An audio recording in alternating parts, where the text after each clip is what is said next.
தொல்லைங்கனால குரங்கு ஜாஸ்தியானதுனால அந்த விவசாயம் விட்டு டீக்கு மாறிட்டோம்.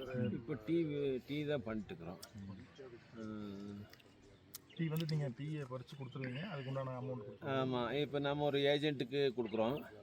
டீ இங்கே இருக்கிற தோட்டமெல்லாம் வந்து எல்லா தோட்டம் வச்சுருக்கோம். ஆளுக்கு ஒரு 2 ஏக்கர் மாதிரி வச்சுருக்கிறோம். எல்லா தோட்டத்துலையும் இலை பறித்து நம்ம இந்த வண்டி இங்கேயே வருது, ஏஜென்ட் வந்து எடுத்துடுறாரு, வாரத்தில் பேமெண்ட் பண்ணிடுறாங்க. வருமானம் எந்த மாதிரி வருங்க? ஒரு ஆளுக்கு எவ்வளவு மாதம் எவ்வளோ? அப்படி மாதம் எல்லாம் கணக்கு போட முடியாது. இது இலை எப்படி வருது, எப்படி விவசாயம் இலை ஈல்டு எப்படி இருக்குதுன்னு பார்க்கணும். ஈல்டு ஒரு சீசனுக்கு ஒரு மாதிரி வரும்.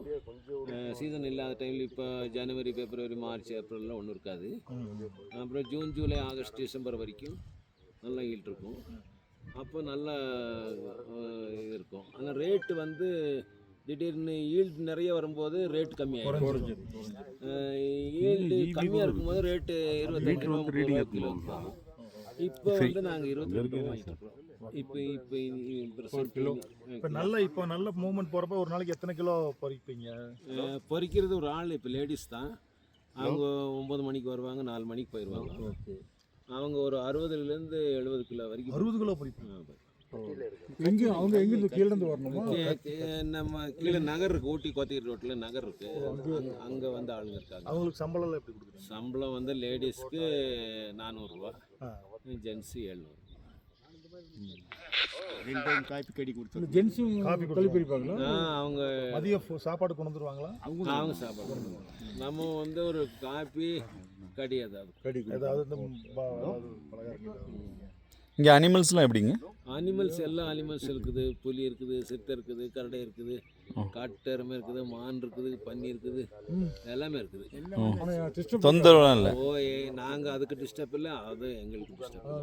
ஆனால் அது வரும், வந்து எருமை குட்டிங்களை எடுத்துகிட்டு போயிடும், இந்த சிறுத்தைங்களை புலிங்களை.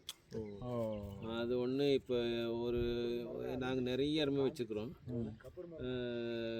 அதில் வந்து ஒரு 10 குட்டி போட்டுச்சுன்னா அது 5 வந்து உருப்படி பண்ணி எடுக்கிறதுக்கு பெரிய கஷ்டம். எல்லாம் தூக்கிட்டு போயிடும். இந்த சாணம் எல்லாமே அந்த காட்டெருமையா? இல்லை, வீட்டெருமை எனக்கே 40 இருக்குது.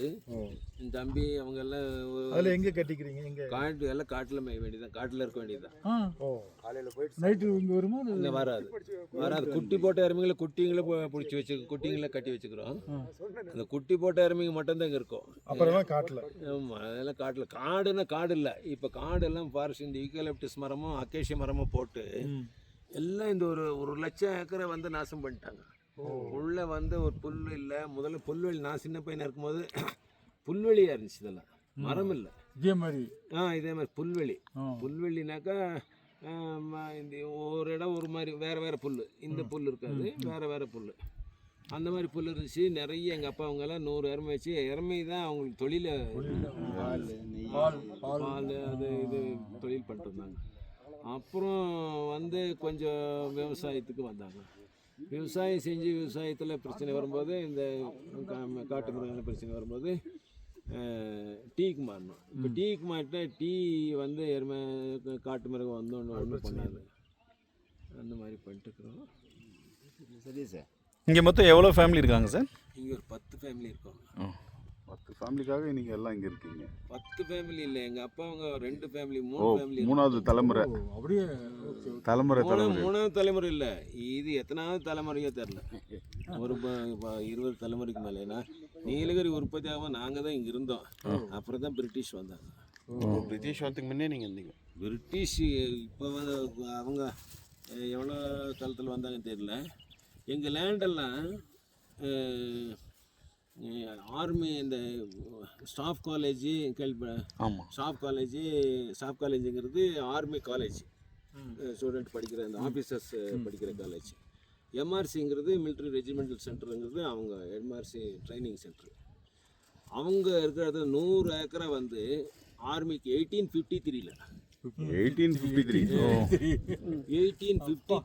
ஆர்மிக்கு வேணும்னு சொல்லி எங்கள் லேண்ட் அவங்க எடுத்துட்டாங்க, பிரிட்டிஷ் கவர்மெண்ட்டு. 1853 99 இயர்ஸ்க்கு அக்ரிமெண்ட். ஓ 99 வருஷம் 99 வருஷம் நம்ம வந்து அந்த கந்தாய் 99ல் 100 சில்லற வருஷம் நம்ம கந்தாய் வாங்கி எங்கள் அப்பா தாத்தா அவங்கெல்லாம் வாங்கியிருந்தாங்க. Okay okay okay. அப்புறம் வந்து அந்த லேண்டை கொடுத்துட்டு நம்மளுக்கு இதுவும் எங்கள் இடம் தான். ஓ அப்போ அந்த இடத்த விட்டு அந்த காலத்தில் வந்து இந்த